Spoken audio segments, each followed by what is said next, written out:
안녕하세요. 바디 챌린지 트레이닝 센터 관장입니다. 오늘은 하체 운동을 하는 날입니다.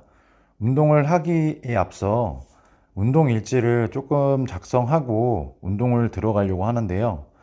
항상 말씀드리지만 여러분이 어떤 프로그램을 하든 뭘 하든 뭐 상관없습니다. 그냥 기본적으로 운동 일지라는 걸 쓰는 걸 기본으로 생각을 해 주셨으면 좋겠어요. 운동 일지라는 것을 왜 써야 하냐면요. 여러분들이 하고 있는 운동에 대한 객관적인 지표를 만들어 주기 위해서 작성을 하셔야 합니다. 그래야 내가 오늘은 뭐 얼마만큼을 했고 다음번은 얼마만큼을 할지 내가 얼마나 변했는지에 대해서 기본적인 것들을 알아가실 수 있는 그 객관적인 도표 같은 것들이 돼요. 요즘에는 뭐 앱이나 이런 걸 통해서도 기록을 하실 수 있기 때문에 기록을 하실 수 있잖아요. 그래서 반드시 조금 운동을 하면서 어떠한 기록을 쓰고 이렇게 그걸 바탕으로 그 다음번에 내가 어떻게 운동을 해야 하는지 오늘의 컨디션은 어떤지 이런 걸 조금 많이 알아가셨으면 좋겠어요. 자, 다음은 이제 데드리프트를 하기 전에 잠깐의 스트레칭을 하는 영상입니다. 지금은 햄스트링을 일단 1차적으로 조금 늘려주기 위해서 다리를 교차적으로 이렇게 폈다가 구부렸다가 하는 영상이고요. 이때 포인트는 일단은 허리는 최대한 펴고, 여러분들이 혹시 힌지에 대한 그 교육을 만약에 받으셨다면 허리를 펴고 햄스트링을 늘리는 게 햄스트링에 대해서 최대의 신장을 가져올 수 있게끔 만들어주는 요인이라는 것을 아실 수 있으실 겁니다. 예, 다음은 이제 내전근에 대한 스트레칭을 조금 간단하게 해주시는 거예요. 여러분들이 만약에 스모 데드리프트를 하게 되면 아무래도 내전근에 대한 스트레칭을 조금 더 많이 해주셔야 된다는 거는 알아주셨으면 좋겠습니다. 여러분들이 스트레칭이라고 하는 개념도 근육에 대한 결과 그리고 회전에 대한 축에 대해서 조금은 이해를 하신다면 스스로도 최대의 효과를 발휘할 수 있게끔 하는 스트레칭이 무엇인가를 조금 생각해 주실 수 있어요. 그리고 지금은 이제 척추 자체에 분절분절을 조금씩 폈다가 구부렸다가 하는 동작을 서서 한다고 생각을 해주시면 될 것 같고요. 단순하게 생각해서 여러분들 고양이 자세라고 혹시 아시는지 모르겠는데, 고양이 자세를 할 때도 척추 분절분절을 힘을 주고 척추 분절분절을 풀고 이런 동작들을 조금 반복해 주시는데요. 그것과 어떻게 보면 조금 비슷한 연결선상에서 해주는 스트레칭이라고 해주시면 도움이 많이 될 것 같습니다. 그리고 마지막으로는 이제 몸통의 회전과 팔도 같이 이렇게 쭉 회전을 해줌으로써 스트레칭뿐만 아니라 회전을 시킬 때 필요한 근육들의 약간의 긴장도를 높여줌으로써 이제 완벽하게 조금 데드리프트를 할 수 있는 준비를 마친다고 생각해 주시면 좋을 것 같습니다. 자, 이제 본격적으로 웜업을 들어가려고 합니다. 예, 웜업은 오늘은 120kg로 시작이고요. 원래 오늘 스트렝스 목표는 지난번에 135kg를 4개 해서 끝냈어요. 그래서 오늘은 일단 135kg로 5개를 하는 걸 일단 오늘의 훈련 기준으로 일단 삼고 시작하려고 하고 있었습니다.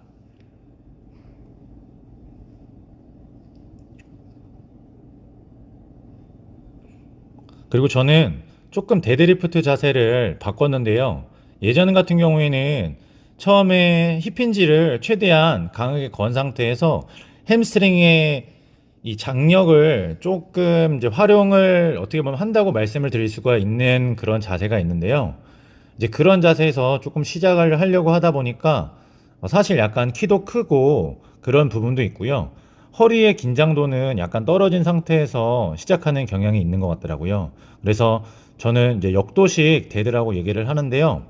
그래서 약간 아예 앉은 상태에서부터 햄스트링의 긴장이 아니라 허리에 대해서 약간의 더 긴장을 준 상태에서 시작을 하려고 하는 자세로 바꿨습니다. 저한테는 이게 조금 더 맞는 것 같아요. 그래서 사람들을, 그러니까 회원들을 지도할 때도 저 같은 경우에는 두 가지 특징이 갖고 있는 어떻게 보면 뭐 장점이라고 할 수 있는 것과 단점? 예, 이거를 조금은 세부적으로 나눠서 알려드리려고 하고 있고요. 그래서 본인이 각각의 조금 원하는 거, 그리고 본인이 조금 하기 좋은 거, 이런 것들을 선택적으로 조금 적용할 수 있게끔 해드리고 있습니다. 자, 그리고 이제 본 세트 들어갑니다. 예, 일단 135kg고요. 처음 일어나서 다시 한번 잡은 상태에서, 그리고 이제 마지막까지 이제 저렇게 최대한 신장성 훈련이란 거를 조금 해주면서 근육에 대한 긴장도라던가 협응성에 대해서 조금 많은 연습을 하면서 하려고 있습니다. 그래서 여러분들이 만약에 뭐 데드리프트를 한다거나 어떤 스쿼트를 한다거나 기타 등등 여러분들이 웨이트 트레이닝을 하실 때는 일단 신장성 운동이라고 하는, 그러니까 근육이 수축이 돼서 다시 돌아가려고 하는 그 자세에서 오는 그 이점이 뭔지를 잘 아시면 이거를 조금 활용해 보실 수 있으실 거예요. 운동학적으로 일단 신장성 운동이란 건 첫째, 저희가 그러니까 쉽게 말씀드려서 뭐 저희가 근력이라고 말을 하는 건 뭐 원RM에 대한 증가, 뭐 이렇게 중량에 대한 증가 이런 걸 말씀드리잖아요.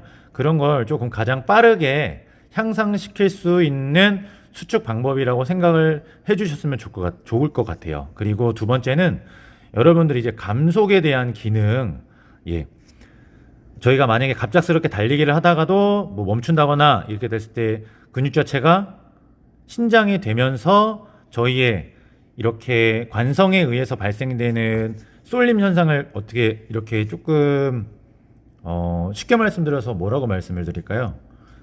좀 이렇게 쿠셔닝이라고 그냥 말씀을 드릴게요. 예, 충격을 조금 완화시켜 주거나 약간 이런 기능들을 조금 많이 할 수 있게끔 하는데요.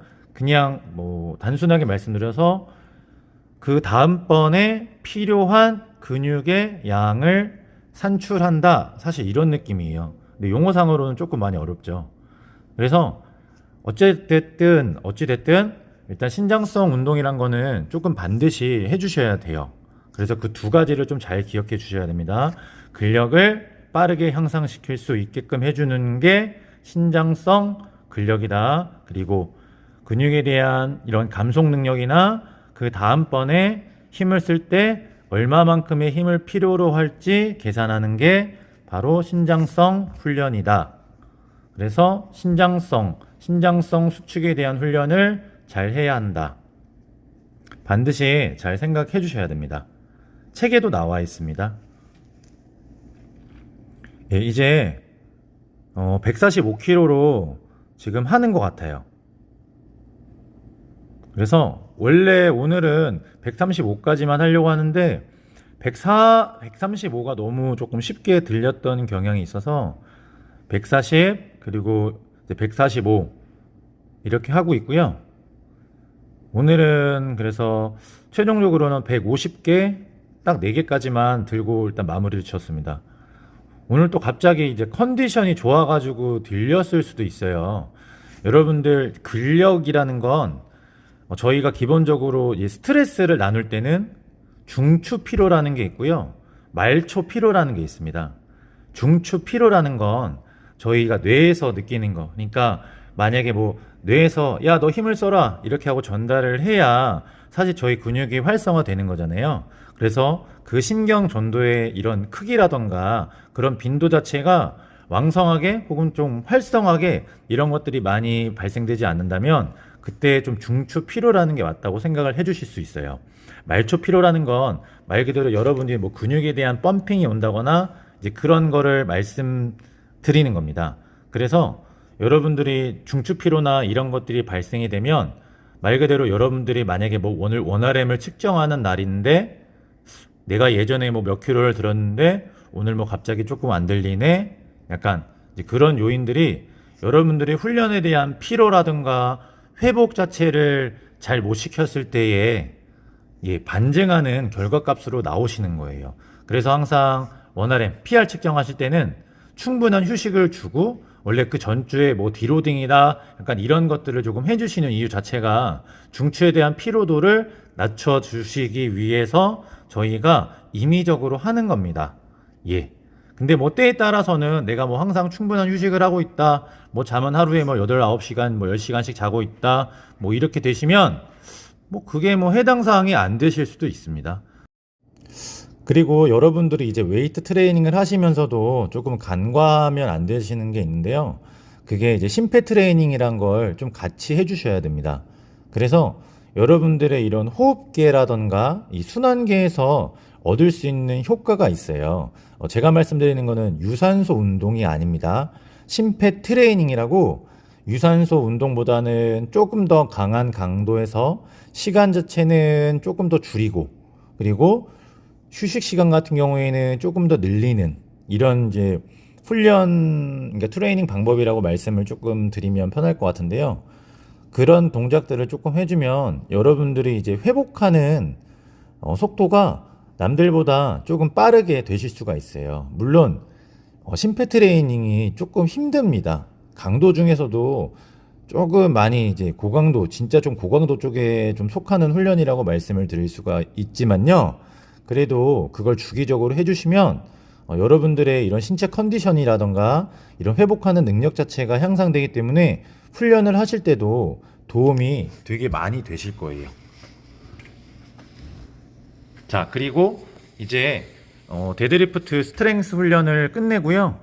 이제 본격적으로 이제 스쿼트 볼륨 운동을 하고 있습니다. 저는 볼륨의 세트 수는 한 중량당 10개를 일단 최대로 잡고 하고 있고요. 10개를 넘으면 바로바로 하체 같은 경우에는 각각의 2.5kg씩 올린 상태에서 또 10개를 채우는 거를 기준으로 해서 조금씩 향상시키고 있습니다. 이번 차수에서는 115kg를 일단 10개를 하는 거고요. 그리고 이제 120으로 넘어가고 있습니다. 네. 이제 120 시작인 것 같습니다. 영상이 하나 잘렸나요? 저도 정확하게 제가 120으로 일단은 오늘은 딱 8개까지만 하는 걸 했는데요. 아마 몇 개를 했는지는 제가 영상을 지금 처음 보는 거라서 한번 봐야 될 것 같습니다. 볼륨도 스트렝스랑 똑같이 10개만 채우면 넘어가는 시스템으로 하고 있습니다. 예. 메인 운동은 이렇게 딱딱 어느 정도 정하시고 차라리 이제 그 다음번에 오는 그 서브 운동들 있잖아요. 조금은 저중량을 갖고 하는 그런 운동들, 차라리 그거를 반복 횟수를 조금 더 많이 하는 그런 운동들을 하고 있어요. 그래서 결론적으로 말씀드려서 큰 운동에 조금 더 포커스를 많이 맞추고 운동을 하신다고 생각을 해주시면 되실 것 같습니다. 여러분들도 어떤 훈련 프로그램을 하는지는 상관이 없겠지만 한 가지만 갖고서 계속적으로 하기보다는요, 한 10주에서 한 12주 정도, 뭐 적게는 한 8주, 그렇게 해서 그걸 가지고 각각의 약간 다양한 이렇게 사이클로 만들어서 훈련을 하시는 게 아마 도움이 많이 되실 거예요. 사람이란 건 일정 기간이 지나게 되면 내가 하고 있는 것 자체에 적응을 한다고 얘기를 하잖아요. 그러면 거기서 기대할 수 있는 성장이나 이런 것들이 상대적으로 둔화가 될 수 있어요. 왜냐하면 저희 몸은 세포기 때문에 저희가 하고 있는 것 자체에 대한 적응이란 걸 만들어내게 됩니다. 그래서 그냥 몸에서 만약에 이 적응이란 걸 얘기하자고 하면 저희가 뭐 예전보다 조금 더 신체 능력이 좋아졌다, 강해졌다, 이런 것들이 결론적으로는 내가 받고 있는 이 운동이라는 거에 대한 스트레스, 그러니까 어떠한 운동, 뭐 운동에 대한 종류라던가 뭐 강도라던가 이런 것들에 의해서 내가 지금 받게 되는 운동 스트레스가 시간이 지나면 거기에 적응을 하게 되잖아요. 그래서 저희는 건강하다고 느끼게 되는 거고요. 하지만 그 적응이라는 게 우리 몸을 조금 더 효율성 있게끔 해주는 거. 그러니까 똑같은 운동을 하더라도 뭐 쉽게 말씀해서 뭐 에너지 소비를 조금 뭐 줄이게 한든가. 그래서 저희가 뭐 처음에 이렇게 만약에 뭐 러닝으로 예를 들어 볼게요. 뭐 10km를 뭐 예전에 뛰었어. 근데 나중에 되면 저희가 똑같은 10km를 뛴다고 해도 예전에는 뭐 체중이 많이 빠지는 것처럼 느껴졌지만 가면 갈수록 안 빠지더라. 그러는 이유 자체가 그 10kg를 뛰는 거에 대해서 저희가 저희 몸을 효율성 있게 쓰는 시스템으로 바꾸기 때문에 그렇게 되는 거예요. 그래서 결론적으로 말씀드리자면 한 가지 어떠한 그 프로그램을 가지고 한 뭐 8에서 한 10주 정도 이렇게 돌렸다. 그러면 그 다음번에는 내 몸이 이제 이 프로그램에 대해서 어느 정도 적응을 한 상태니까 또 새로운 느낌의 어떠한 스타일의 운동을 하게끔 함으로써 다시 또 새로운 이런 적응에 대해서 우리 몸 안에서 어떠한 시스템 자체가 조금 바뀌게끔 도와주시면 이렇게 저희가 기본적으로 그냥 슬럼프라고 하는 이런 것들 혹은 뭐 이렇게 성장이 조금 뭐 정체되는 것 같은 그런 것들을 조금은 뭐 늦출 수가 있다고 말씀을 드릴 수 있을 것 같아요. 그래서 여기서 포인트는 한 프로그램을 한 10주 정도 만약에 했다고 생각이 들면 그 다음번에는 조금 바꿔서 새로운 자극에 적응을 할 수 있게끔 또 프로그램을 설계를 해라. 이거라고 말씀을 드릴 수가 있을 것 같아요. 지금은 이제 120kg로 계속적으로 훈련을 하고 있고요. 이제 4세트 정도. 4세트가 끝났고 마지막은 조금 풀 스쿼트 패턴으로 이제 로우바를 하려고 하고 있습니다. 영상에서는 저는 개인적으로 15개를 했다고 생각을 했는데 이거는 제가 너무 의심스러워서 한번 봤더니 10개밖에 하지 않았더라고요. 그래서 다음번 영상을 찍을 때는 꼭 15번을 하고 이제 5kg 조금 더 올리는 걸 할게요. 왜 제가 마지막에 지금 이렇게 90kg 이게 90kg를 갖고서 15개 이렇게 조금 하려고 하냐면요. 사실 10개가 어떻게 보면 근비대적인 그런 거를 가져갈 수 있겠지만 이제 지구성적인 면에서의 어떠한 운동이나 이런 것들에 대한 감은 조금은 이제 떨어질 수가 있게끔 만들어 주시거든요. 그래서 여러분들이 그냥 그런 거예요. 여러분들이 중량을 되게 많이 든다고 해서 저중량을 갖고 고반복의 횟수를 또 잘한다 이런 보장은 없는 법이에요. 그래서 이렇게 조금 고중량으로도 하고 이렇게 저중량으로도 조금씩 반복적으로 가서 종합적인 이렇게 뭐 근력, 뭐 근비대, 뭐 근지구력, 뭐 근파워 이런 것들이 조금은 골고루 향상되게끔 해주시는 게 일반인으로서는 좋은 게 아닐까라는 생각을 합니다. 물론 선수들은 만약에 뭐 역도 선수라고 해볼게요. 역도 선수들은 실질적으로 뭔가를 오랜 시간 동안 할 필요가 없잖아요. 그 순간에 힘을 쓰는 그 능력을 최상으로 끌어올려야 되기 때문에 거기에 맞춰서 이제 웨이트를 하시는 거예요. 그래서 그 전문 선수라는 그 타이틀이 붙는 거고요. 그냥 일반인들 같은 경우에는 종합적인 기능이 좀 좋은 게 그래도 건강하다에 대한 지표가 될 수 있으니까 이렇게 조금씩은 함께 해주시는 거를 하시면 이제 도움이 많이 되실 거라고 생각을 합니다. 그래서 여러분 크로스핏 있잖아요. 크로스핏 자체가 되게 어떻게 보면은 괜찮은 거예요. 근데 이제 그거를 하실 때 혹은 크로스핏 자체를 지도하는 이제 지도자의 역량이라던가 이런 것들이 좀 그만큼 많이 좀 중요시하게 생각이 되는 부분이고요. 일단 다음으로는 이제 백 익스텐션을 조금 하고 있습니다. 오늘은 20kg짜리로 일단 진행을 하고 있고요. 지난주에 15kg짜리로 15개를 끝내서 오늘은 5kg를 올려서 20kg를 하고 있습니다. 백 익스텐션을 하실 때도 여러분들의 포인트가 뭐냐면요. 저렇게 허리를 곧게 핀 상태에서 엉덩이의 능동적인 수축을 활용해서 폄이란 거를 해주셔야 돼요. 물론 허리 자체를 내가 좀 써야겠다 그러면 나중에 이제 영상으로 다시 보여드릴게요. 회전의 축을 허리 쪽으로 가져가서 허리를 능동적으로 압박을 시킨 상태에서 이제 허리가 회전에 대한 축이 되고 그래서 허리로 펌핑을 많이 오게끔 해주는 게 있는데요. 그냥 일반적인 백 익스텐션에서는 코디네이션, 그러니까 햄스트링과 엉덩이와 허리에 대한 이게 사실 펴면서 같이 일어나는 동작이기 때문에 저렇게 허리의 안정성이란 걸 잡아주시고 저희 가장 큰 근육, 엉덩이를 활용해서 올라오시는 게 그래도 가장 조금 정석적으로 운동하실 수 있으시게 되실 겁니다. 그리고 포인트는 여러분들 이렇게 허리 앞쪽에 내려보면 지금 뾰족 튀어나온 뼈가 있어요. 그걸 앞 엉덩뼈 가시라고 얘기를 하는데요. 그게 항상 저기 받침대보다는 위에 있으셔야 돼요. 그래야 전체를, 그러니까 몸통에 대한 전체를 내려갔다 올라올다 하실 수 있으십니다. 자, 그리고 오늘부터는 운동에 대한 팁을 한 가지씩 조금 이제 말씀드리려고 하는데요. 지금 백 익스텐션 하실 때 보시면 다리가 이렇게 팔자로 많이 되어 있잖아요. 그냥 단순하게 말씀드려서 여러분들이 다리를 저렇게 팔자로 한 상태에서 이렇게 백 익스텐션을 하려고 하면 저기 포인트 보이시죠? 엉덩이가 엄청나게 수축이 크게 들어오시는 것처럼 느끼시게 되실 거예요.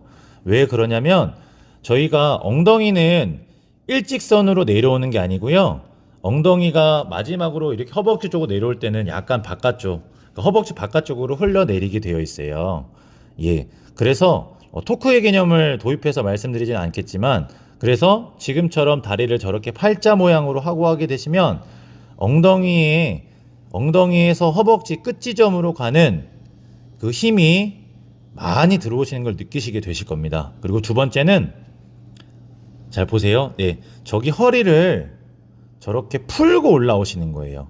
아까 협응적인 관점에서 말씀드렸죠. 저희가 펴밀한 동작을 했을 때는 햄스트링과 엉덩이와 허리를 능동적으로 쓰시게 되는데, 허리를 저렇게 구부렸다고 지금 얘기하는 건 허리가 해야 될 일을 안 시킨다, 이렇게 생각을 해주셔도 되실 것 같아요. 허리를 피는 게 허리에 힘을 주시는 거잖아요. 그죠? 허리를 저렇게 풀어버렸다는 건 허리에 힘을 안 준다는 얘기고, 그러면 허리가 해야 될 일을 엉덩이가 더 해야 된다 라고 이렇게 생각을 해주셔도 무난하십니다. 그리고 이제 세 번째는요, 아까처럼 했던 그 동작, 다리를 팔자로 벌린 상태에서 허리까지 저렇게 풀어주시면 엉덩이가 난리 나실 겁니다. 난리 나실 거예요. 그래서 여러분들 백 익스텐션, 저 로망체어 머신을 활용해서 백 익스텐션이나 동작을 하실 때 이런 형태의 움직임을 가져오시게 되면은 엉덩이가 진짜로 짱이 될 겁니다. 마지막으로 런지입니다. 런지. 저기 거리가 몇 미터 정도 되냐면요, 30미터 정도가 됩니다. 근데 요즘에 제가 런지를 많이 안 해서 그런지 모르겠는데, 처음에 딱 런지를 시작하는데 이거 뭐지? 약간 이런 생각이 들더라고요. 물론 이미 이제 저기 스쿼트랑 이제 런지랑 다시 백 익스텐션이랑 같이 해서 조금 이제 지친 상태일 수도 있는데요. 근데 예전보다 좀 체력이 많이 안 좋아졌나라는 생각이 들더라고요. 엄청 길죠. 저게 30m입니다. 제가 지금 양손에 들고 있는 덤벨은 17.5kg, 그러니까 35kg로 하고 있어요. 여러분들이 만약에 런지를 통해서 뭐 유산소적인 운동이 될 수도 있습니다. 저거는 정말로.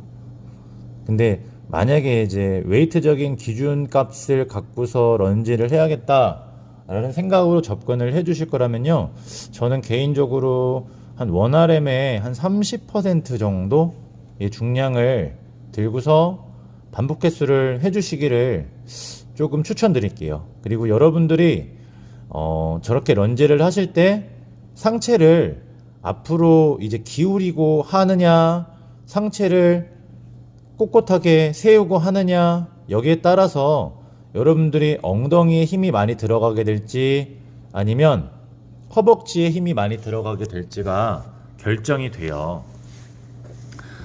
여러분들의 체중 자체가 만약에 앞으로 많이 쏠리게 되면은 여러분들의 그러니까 신체 질량에 대한 중심값이라고 그냥 말씀을 드릴게요. 그게 무릎 쪽으로 쏠리게 돼요. 그러면 허벅지 앞쪽에 그러니까 힘을 많이 만들어내지 않습니다. 힘든가 봐요. 제가 원래 저거 할 때 쉬지를 않는데 쉬는 거 보니까 오늘 되게 많이 힘들었나 봅니다. 예, 두 번째 갑니다. 예, 이때는 조금 어떤 느낌이었냐면요.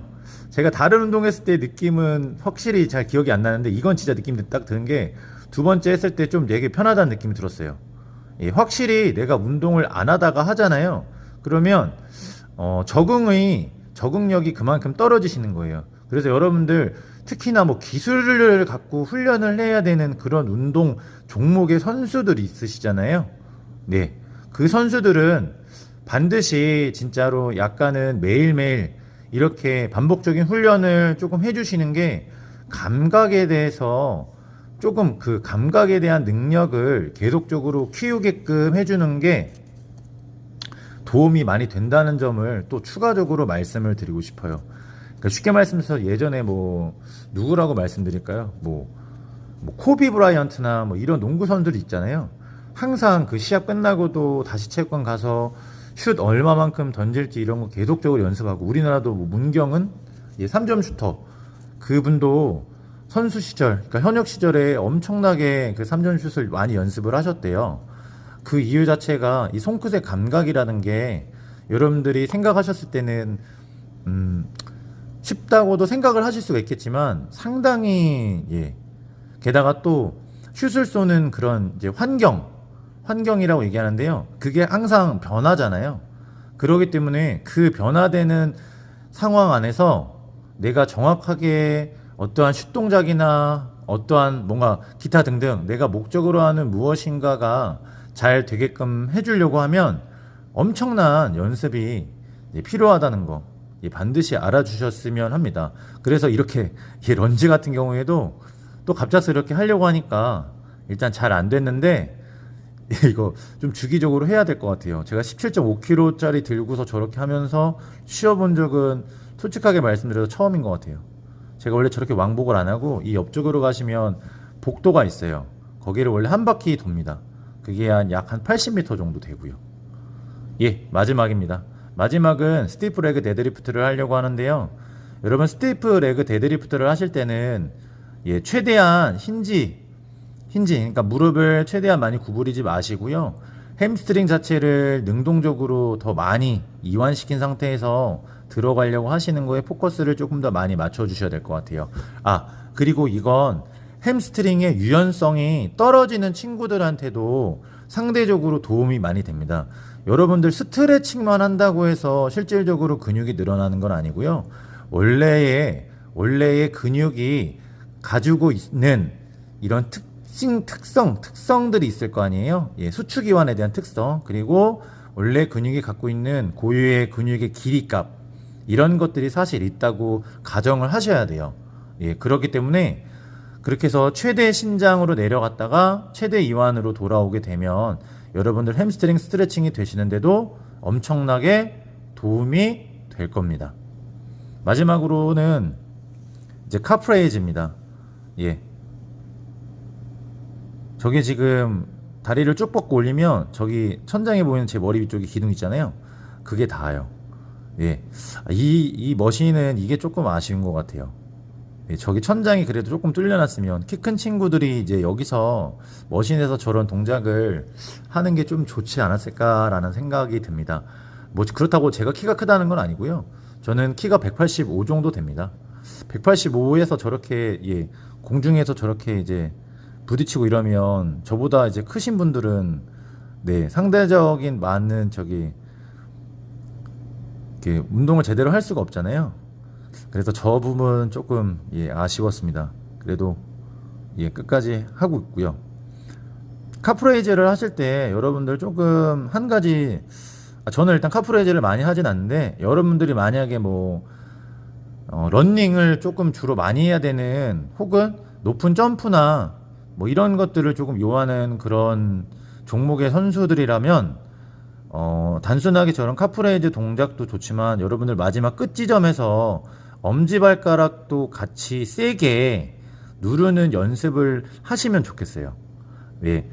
요즘에 되게 많이 이렇게 교정이나 이런 것들을 하려고 보면 뭐 외반슬 해서 무지외반칙 이런 거 말고 그냥 있는데도 엄지를 좀 강하게 누르거나 이게 어떠한 의미인지를 잘 이해를 못 하시는 분들이 많더라고요. 싱글레그 운동을 하실 때도 여러분들이 이제 엄지자체 힘을 좀 명확하게 넣을 수 있느냐 없느냐에 따라서 중심을 좀 잡을 수 있느냐 없느냐도 되게 많이 달라집니다.